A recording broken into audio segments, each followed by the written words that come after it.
Buenas noches. En un toque de Romero seguimos contando votos. Y es que el pasado martes la Cámara de Representantes hundió la moción de censura presentada por la oposición contra el ministro de Defensa, Carlos Holmes Trujillo. Al Congreso llegó el cuestionado ministro para defenderse de las acusaciones de los representantes citantes, quienes lograron contabilizar 24 votos a favor de cesar de su cargo al excanciller. Pero por supuesto que fue mayor el rechazo a la moción, que recibió 136 votos en contra. Holmes Trujillo con esto ganó la primera batalla, pero aún le resta un debate de control político y un debate de moción de censura en el Senado, citados por Roy Barreras y por Jorge Robledo, para el próximo 22 de octubre, un año después de que su antecesor, el exministro de Defensa Guillermo Botero, enfrentara una moción que muy probablemente lo hubiera removido de su cargo y que, para evitar ese desenlace fatal, lo llevó a renunciar.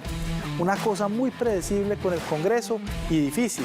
Tan difícil como se hace ver el video en el que se registra el asesinato de José Duarte, el ciclista que murió en Chía, Cundinamarca, luego de ser arrollado por un conductor imprudente.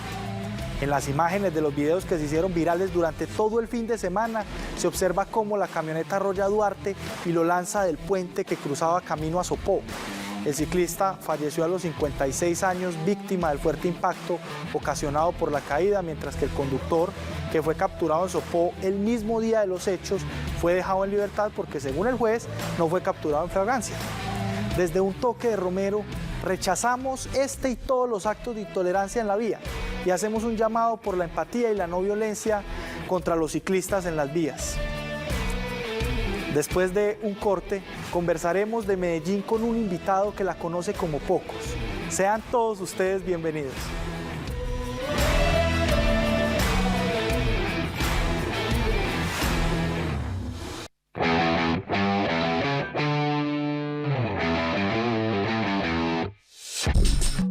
Estás viendo Un Toque de Romero.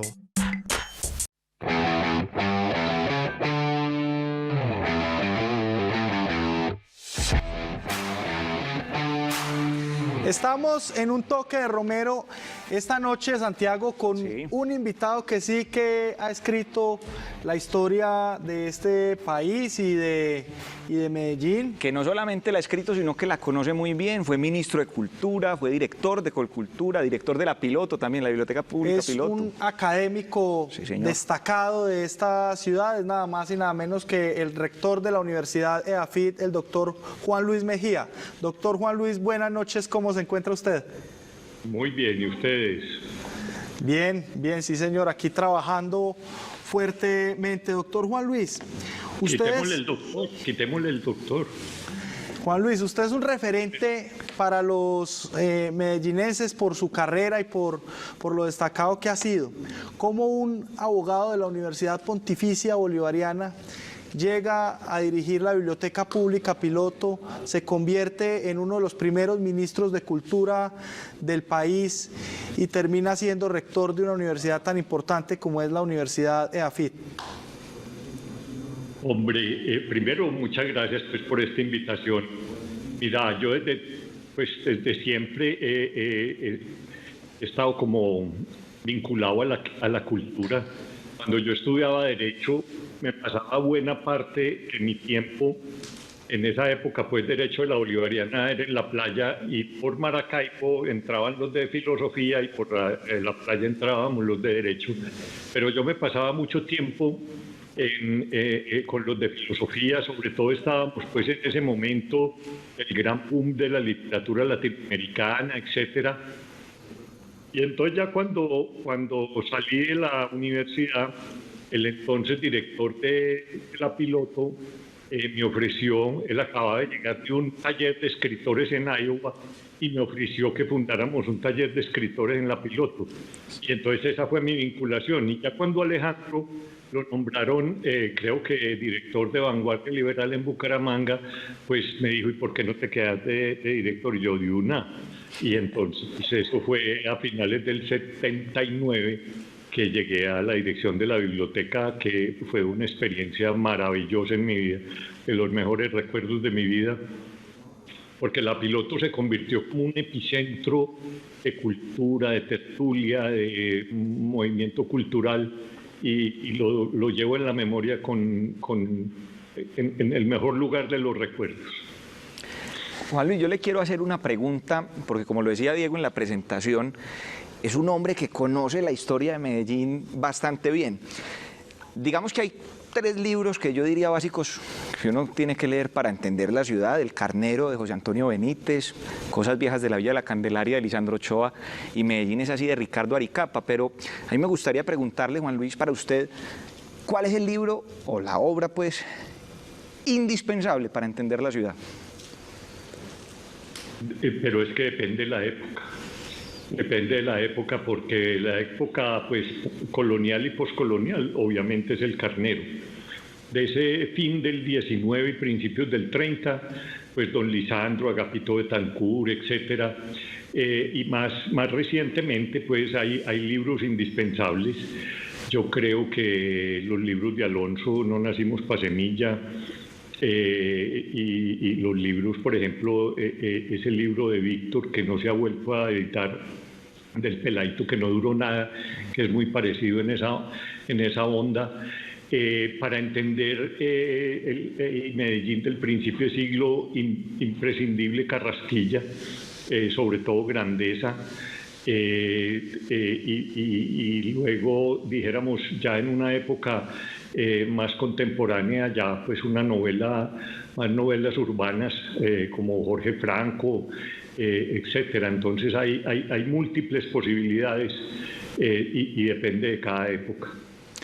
Y nos interesaría volver a esta parte de la entrevista donde hablamos un poco de la historia de Medellín cuando estemos en el contexto, pero yo no quiero que nos deje de hablar de su paso por el Ministerio de Cultura, porque cuando uno de los principales opositores a la creación del Ministerio de Cultura fue el Nobel de Literatura Gabriel García Márquez, que decía que eso era burocratizar y politizar el tema de la cultura. Hoy, cuando este ministerio tiene más de 30 años, ¿usted cree que se cumplieron las palabras de Gabriel García Márquez?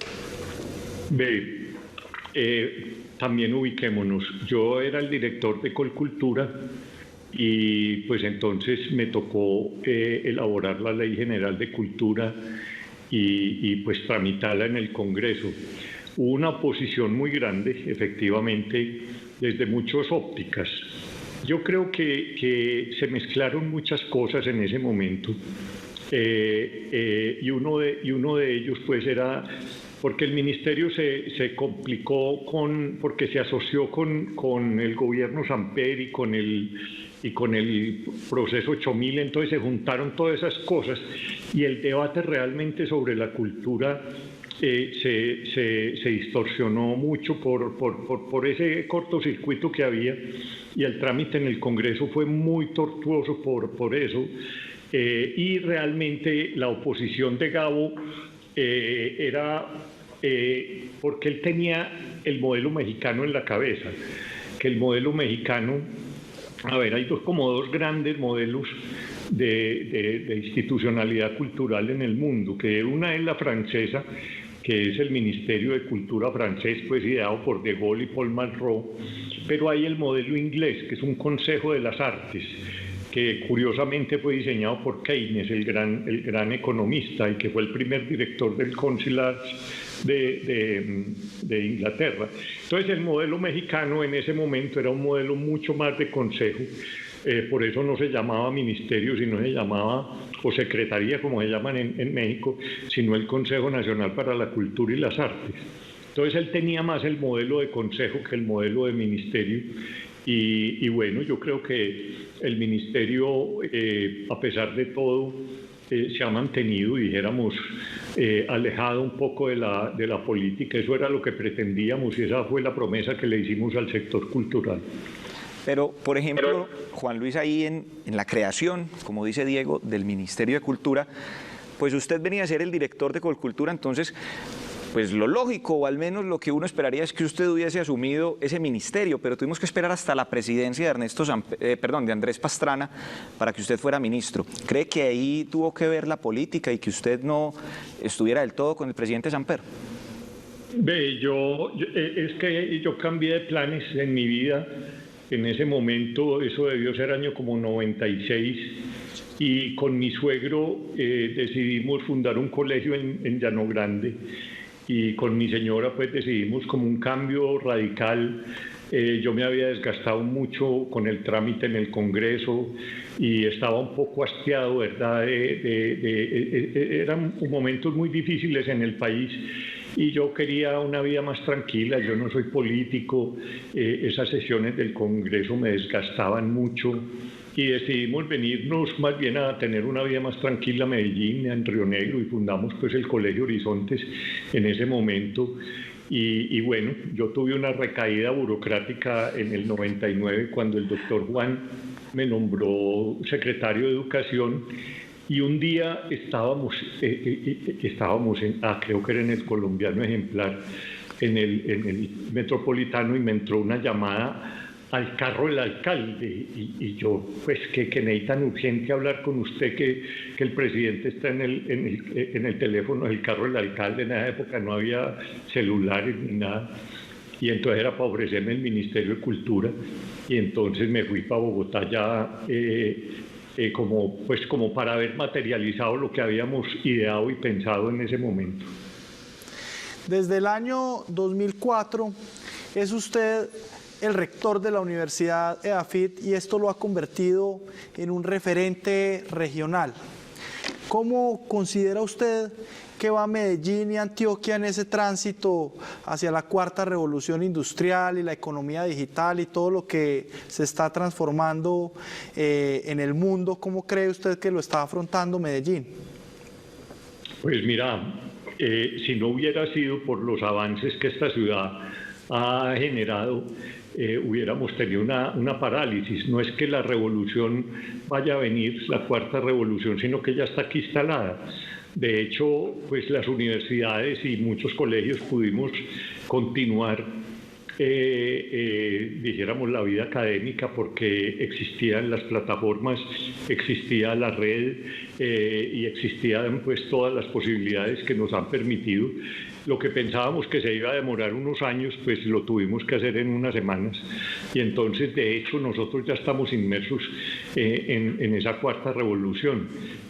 Obviamente, como todo proceso, unos mucho más avanzados que otros. Hay empresas mucho más avanzadas en mercadeo digital. La misma educación en este año vivimos una transformación inmensa, de manera que ya estamos viviendo esto, y yo creo que Medellín tiene unas fortalezas como Ruta N. Yo creo que ya estamos inmersos en eso, y yo tengo como una inquietud, hombre. Yo lo que creo es que nos tocó saltar de la segunda a la cuarta sin pasar por la tercera. Entonces yo creo que nos tenemos que adaptar a muchas situaciones nuevas, pero yo creo que estamos viviendo ya, y la ciudad de hecho tiene una buena conectividad y bueno, ya tiene una infraestructura muy interesante que le va a permitir catapultarse más en el futuro. Y de los 16 años que usted pues lleva como rector de la universidad, de la cual ya ha anunciado su retiro a final de año, ¿usted siente que le quedó algo pendiente por hacer en EAFIT? Mucho, pero creo que ya mi tiempo era el justo. Creo que todo lo que nos habíamos trazado se había cumplido, y yo creo que en las instituciones también es bueno que haya una renovación. Yo creo que yo decía en una de las cartas que yo retomaba las palabras de doña Leonora Acevedo, la mamá de Borges, que cuando cumplió 97 años dijo: creo que se me fue la mano. Yo creo que se me fue la mano. Yo creo que me fui quedando porque siempre había un proyecto adelante, etcétera, pero yo creo que ya este año era justo que venga una renovación y que vengan nuevas miradas, nuevos pensamientos sobre la universidad. Yo creo que eso es sano, y bueno, y yo creo que también fueron 16 años de jornadas de 7 a 7 y uno se va desgastando física y mentalmente, y entonces yo creo que era el momento de anunciar mi retiro. Y señor rector, ¿hay ya nombres de quienes lo podrían suceder a usted en el cargo en EAFIT? El Consejo Superior está en ese proceso, sí, está en ese proceso de selección. Espero que en este mes de octubre o a principios de noviembre ellos en su sabiduría ya nombren mi reemplazo. Tenemos una llamada, señor rector. Aló. Juan Luis, absolutamente precioso. Hablas con Sergio Fajardo. ¿Cómo estás? ¿Cómo estás, hombre, Sergio? ¿A dónde andas? En el corazón de los colombianos, absolutamente precioso. Estamos hablando de profesor a profesor. Diego, es emocionante lo que estamos haciendo. Yo siempre he dicho que quiero ser rector cuando finalice mi vida pública, quiero ser rector. ¿Qué consejo le darías a tu sucesor o sucesora?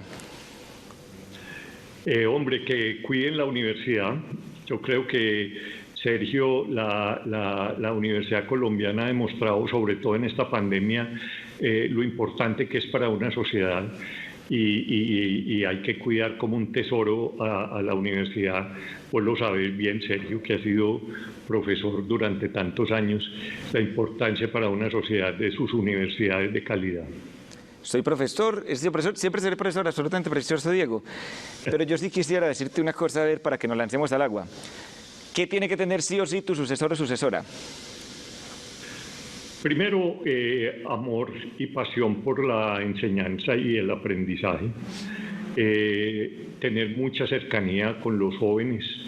Esta generación tiene unas características y unos ideales y unas sensibilidades que tenemos que saber entender, y un gran respeto por la libertad de cátedra y por la libertad de pensamiento. Doctor Juan Luis, hay que hablar un poquito también de lo que ocurre en el país y de lo que se mueve entre el ámbito académico y político y empresarial, etcétera. Ha sonado en los últimos días mucho el nombre de un rector para ser presidenciable, que es el doctor Alejandro Gaviria de la Universidad de los Andes. ¿Usted Sí. lo ve como presidenciable? Hombre, él tiene talla presidencial, pero me dolería mucho que dejara la academia. Yo creo que Alejandro para la academia colombiana es un referente y creo que está haciendo una excelente rectoría, y espero que como Ulises no se deje tentar, que se ponga cera en los oídos y no se deje tentar por la política, pero talla presidencial sí tiene. Y muchos especularon que su salida se debía a la posibilidad de pronto de volver, como dijo usted, a recaer en los temas de la política. ¿Usted piensa...? No, yo ya estoy organizando mi vida. Yo creo que ya lo que hice en la vida pública, privada y académica, ya la vida me dio esa oportunidad, la vida me honró con esas posibilidades que tuve en la vida, pero hay que darle paso a las nuevas generaciones. Yo tengo otros planes en mi vida personal, tengo 3 cerros de libros por leer, espero poder escribir, llevar una vida más tranquila. Pero doctor Juan Luis, Sí. las personas que nacimos para servir, nunca dejamos de hacerlo. Usted se va a retirar de la Universidad de AFIT y ¿qué sigue en la vida de servicio de Juan Luis Mejía? Vamos a ver, yo no tengo... mi propósito ahora es entregar bien la rectoría, hacer un proceso de empalme bien completo, trabajar con todo el ánimo como si fuera el primer día, salir a vacaciones, irme a conversar con el río Cauca y a ver qué me aconseja el río Cauca. Tenemos una sección en nuestro programa que se llama Me remite a. Nuestro director Santiago y yo le vamos diciendo unas palabritas y usted nos dice esa palabrita a qué lo remite. Dale. Juan Felipe Gaviria. Un referente, un ser que me quiso, me valoró desde muy joven, porque ¿cómo te parece que el día que a mí el presidente de Betancur me nombró en la Biblioteca Nacional, ese mismo fin de semana, a él lo habían nombrado alcalde de Medellín. Y el lunes me llamó a ofrecerme la Secretaría de Educación. Yo era un jovencito, yo tendría 26 o 27 años, pero ya me había comprometido con el presidente Betancur y por eso me fui de director de la Biblioteca Nacional. Pero desde entonces valoré siempre ese gesto que él tuvo para conmigo y luego fue para mí un honor reemplazarlo en la rectoría de AFID y poder continuar ese diseño arquitectónico de la nueva universidad que él planteó y que yo aspiro a ver continuado. Ahí se nos adelantó con el siguiente, Belisario Betancur. Mi padre espiritual. Imagínate uno, Marco Fidel Suárez y yo hemos sido los directores más jóvenes de la Biblioteca Nacional. Imagínate, pues yo tenía 26, 27 años, mi única experiencia había sido la biblioteca piloto y pues ir a dirigir una de las instituciones más emblemáticas del país, pues para mí fue una honra y bueno, y él siempre me brindó su amistad hasta el último día, porque el último día íbamos a desayunar con él cuando nos avisaron que se lo habían tenido que llevar para la clínica porque estaba muy grave y hasta el último día. Además fue un hombre de absoluta generosidad conmigo. Ahora que estoy reorganizando la biblioteca me encuentro tantos libros que me mandó, libros dedicados, lee texto, y cada que yo le mandaba también otro libro, pues él siempre me mandaba una notica personal.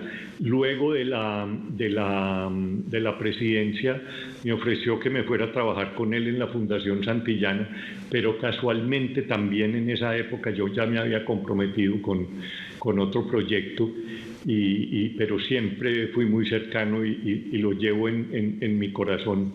Y estuve pues muy cercano a él hasta los últimos días.